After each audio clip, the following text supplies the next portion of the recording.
Hello everyone, आज हम लोग के कोशिका चैप्टर से आगे पढ़ेंगे। कोशिका चैप्टर से आगे का टॉपिक जो है वो केंद्रक के बारे में। केंद्रक के बारे में जानते हैं, यह एक गोलाकार स्फेरिकल है ना आकार की रचना है जो लगभग कोशिका के मध्य में पाया जाता है। केंद्रक लगभग कोशिका के मध्य में पाया जाता है। इसको तो बहुत सारे वैज्ञानिकों ने डिस्कवर किया, लेकिन मुख्य रूप से श्रेय जो जाता है रॉबर्ट ब्राउन को जाता है। उन्होंने ही इसे लेबल्ड किया, नामकरण वगैरह किया इसका। तो ये जो है कोशिका के मध्य में पाया जाने वाला है। और इसका कार्य क्या है, तो यह शरीर कोशिका के सामान्य शरीर की क्रियात्मक कार्यों का नियंत्रण और नियमन करता है। मतलब पूरे सेल को ऑर्गेनाइज करने के लिए, कंट्रोल करने का काम जो है वह किसका है, तो केंद्रक का है। केंद्रक ही उसे कंट्रोल करने का काम करता है। अगर केंद्रक की रचना को अगर हम लोग देखें तो केंद्रक जो है यह दोहरी झिल्ली से बनी हुई एक आवरण से घिरा होता है, जिसे केंद्रक झिल्ली कहा जाता है ना। इसे केंद्रक झिल्ली कहते हैं। केंद्रक झिल्ली के बनावट को अगर आप देखें तो केंद्रक झिल्ली की बनावट जो होती है वह कोशिका झिल्ली के बनावट से मिलती जुलती है ना। लगभग वही है, बस अंतर क्या है, तो इसके ऊपर ढेर सारे छोटे छोटे छिद्र पाए जाते हैं। इन छिद्रों को केंद्रक छिद्र कहा जाता है। इन छोटे छोटे छिद्रों को केंद्रक छिद्र कहा जाता है। एक कल्पना करें कि एक टेनिस बॉल आप अपने हाथ में ले ले और उसके बाद उसे बड़ी मोटी सी सुई से, निडल से काफी ढेर सारा छेद आप उसमें कर देते हैं, तो वह बॉल क्या हो गया, पूरा पोरेटेड हो गया, पूरा छिद्रदार हो गया। लेकिन इसके बावजूद भी आपको उसके छिद्र दिखाई नहीं दे रहे। सिरिंज की सहायता से आप उसके अंदर पानी को डाल सकते हैं और डालने के बाद आप जब उसे स्क्वीज करेंगे, दबाएंगे, तो उससे पानी निकलेगा। ऐसे नहीं निकलता है। तो उसी तरह का ढेर सारा छिद्र जो होता है हमारे केंद्रक की झिल्ली के ऊपर पाया जाता है। इन छिद्रों को केंद्रक छिद्र कहा जाता है। न्यूक्लियर पोर का नाम दिया गया है, ठीक है। उसके बाद इस केंद्रक झिल्ली को अगर आप देख रहे हैं तो लग रहा है कि बीच में एक स्पेस जैसा स्थान है। इस स्थान को पेरीन्यूक्लियर स्थान कहा जाता है ना।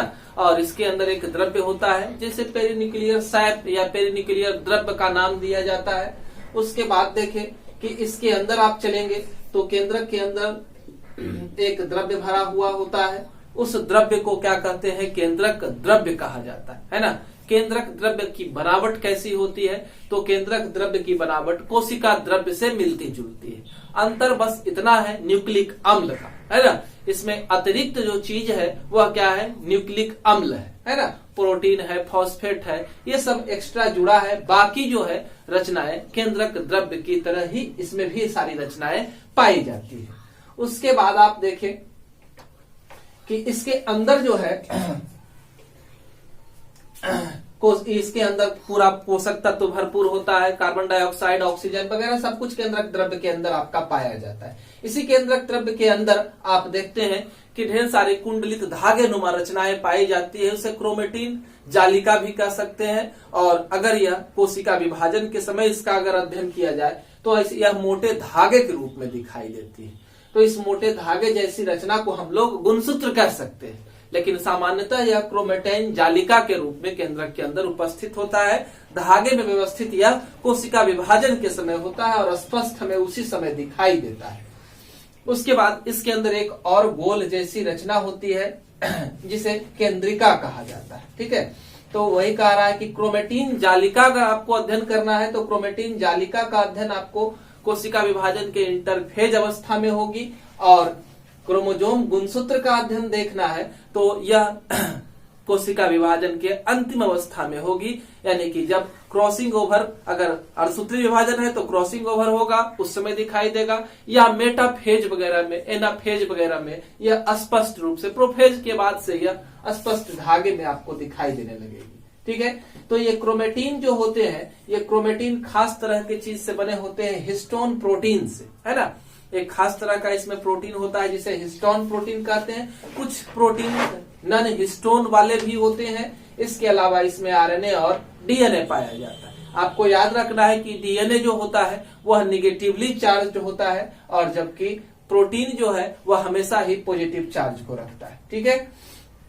डीएनए के बारे में हम लोग जानते हैं कि माता पिता से बच्चों में गुणों के स्थानांतरण के लिए जिम्मेवार कौन होता है, तो डीएनए होता है। इस वजह से इसे अनुवांशिकता की इकाई माना जाता है ना। यह अनुवांशिकता का जेनेटिक ब्लूप्रिंट भी कहा जाता है इसे, है ना। अब ये क्रोमेटिन देखें तो यह दो प्रकार का होता है, कुछ तो काफी घने होते हैं और कुछ बिखरे हुए होते हैं। तो जो क्रोमेटिन बिखरे हुए होते हैं उस तरह के क्रोमेटिन को यू क्रोमेटिन कहा जाता है, और ये क्रोमेटिन सक्रिय होते हैं, हल्के रंग के स्टैंड से कलर्ड होते हैं, और यह खास मदद करते हैं आरएनए ट्रांसक्रिप्शन के समय, है ना। प्रोटीन निर्माण के समय ट्रांसक्रिप्शन और ट्रांसलेशन जैसी प्रक्रियाएं होती है, और उसी प्रक्रिया में ट्रांसक्रिप्शन के लिए यह जिम्मेवार होता है यूक्रोमेटिन, ठीक है। उसके अलावा आपका दूसरा जो है हेट्रोक्रोमेटिन है, यह घना होता है और सख्त होता है, निष्क्रिय होता है, डार्क कलर के स्टेन से यह रंगा जाता है, ठीक है। उसके बाद आप देखें, यह तो आपने देखा क्या कि क्रोमेटिन जालिका के बारे में। अगले वीडियो में हम लोग गुणसूत्र कितने प्रकार के होते हैं, गुणसूत्र क्या है ना, गुणसूत्र की रचना कैसी होता है, इसका आरेख हम लोग देखेंगे। तो आप हमारे चैनल को सब्सक्राइब करेंगे, है ना, जिससे कि आपको हमारे वीडियो के नोटिफिकेशन मिलते रहेंगे। वीडियो पसंद आए तो लाइक बटन आप जरूर दबाएं। लाइक बटन दबाने में आप कंजूसी करते हैं, ऐसा इसका मुझे एहसास होता है, आप लाइक बटन जरूर दबाएं। उसके बाद केंद्रिका है, तो केंद्रिका को हम लोग देख रहे हैं, केंद्रक के अंदर एक गोल रचना है। केंद्रिका जो है इसकी खोज जो है फोंटाना नामक वैज्ञानिक ने 1781 में की थी, ठीक है। केंद्रक के अंदर गोलाकार घनी रचना होती है ना, और यह केंद्रिका जो है यह आकृति इसकी जो है बदलती रहती है, कोशिका के कार्य के आधार पर इसकी आकृति बदलती रहती है। अगर कोशिका वैसी कोशिकाएं जो कम क्रियाशील है, जैसे कि आपकी स्पर्म की, शुक्राणु की कोशिकाएं, तो इसमें यह छोटी होती है या अनुपस्थित हो सकती है केंद्रिका। सक्रिय स्रावी कोशिकाओं में इसकी संख्या जो है 1 से 4 तक हो सकती है ना, बदलती रहती है संख्या भी केंद्रिका की। केंद्रिका का भीतरी पदार्थ जो होता है वह इसमें कोई भी आवरण नहीं होने के वजह से यह हमारे केंद्रक द्रव्य से मिल जाता है, ठीक है, क्योंकि इसमें झिल्ली का अभाव है। यह होता क्या है, तो केंद्रिका मुख्य रूप से आरएनए और प्रोटीन का बना हुआ होता है, और यह राइबोसोम का निर्माण करता है। इस चीज को याद रखेंगे। उसके अलावा हमारे पूरे केंद्रक का अध्ययन हम लोगों ने किया, तो पूरे केंद्रक का कार्य क्या है, तो कोशिका की रक्षा प्रदान करना, इसका नियंत्रण और नियमन करना, है ना। पूरे कोशिका का नियंत्रण रेगुलेशन करने का काम किसका है, तो हमारी केंद्रक का है। यह कोशिका विभाजन के लिए अति आवश्यक है। अगर कोई भी कोशिका दो कोशिका का निर्माण करने वाली है, तो अगर उसमें केंद्रक नहीं है तो वह नई कोशिकाओं का निर्माण स्वतः नहीं कर सकती, यानी कि उसमें कोशिका विभाजन नहीं होता है ना, क्योंकि कोशिका विभाजन के लिए गुणसूत्र की आवश्यकता होती है, और अगर कोशिका के अंदर केंद्रक नहीं रहेगा तो उसमें केंद्रक में डीएनए नहीं पाया जाएगा, गुणसूत्र नहीं पाया जाएगा, इस वजह से कोशिका विभाजन उसमें नहीं होगा। इसके अलावा केंद्रक के अंदर क्या है, आपका डीएनए है, गुणसूत्र है। तो यह हम जानते हैं गुणसूत्र गुणों का वाहक होता है, तो यह एक पीढ़ी से दूसरी पीढ़ी में गुणों का स्थानांतरण करता है। इस कारण से यह गुण का भी स्थानांतरण नहीं कर पाएगा। लेकिन अगर है केंद्रक तो वह अनुवांशिक पदार्थों का स्थानांतरण करेगा, कहां से, माता पिता से बच्चों के अंदर। दूसरा है यह क्या करता है, केंद्रक आरएनए का निर्माण करता है, आरएनए प्रोटीन संश्लेषण के लिए आवश्यक है, तो यह आरएनए का भी निर्माण करता है। इसके अलावा कोशिका द्रव्य के अंदर जितनी सारी क्रियाएं होती है, जितने सारे कोशिका अंग है, उनके अंदर जितनी क्रियाएं होती है, उनको नियंत्रित करने का कार्य किसका है, तो केंद्रक का है। अब अगला आपका है केंद्रिका।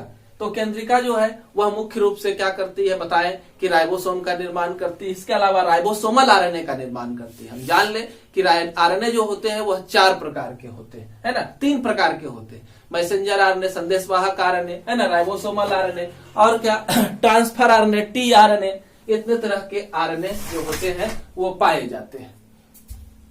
इसके अलावा यह राइबोसोम का निर्माण करती है। अब आप देखें कि केंद्रक के चारों तरफ क्या था, एक आवरण था, है ना। उसमें क्या होता है, केंद्रक आवरण में मौजूद जो छिद्र होते हैं वो परिवहन मदद करते हैं। इसके अलावा केंद्रक आवरण जो होता है उसमें सूक्ष्म नलिकाएं पाई जाती है। केंद्रक आवरण के ऊपर सूक्ष्म नलिकाएं, सूक्ष्म तंतु, क्रोमेटिन फाइबर, ये सब जो होते हैं इस झिल्ली के ऊपर जुड़ते हैं, है ना। चैनल से जुड़े रहें। अगला वीडियो जो है वो गुणसूत्र के बारे में आएगा। धन्यवाद।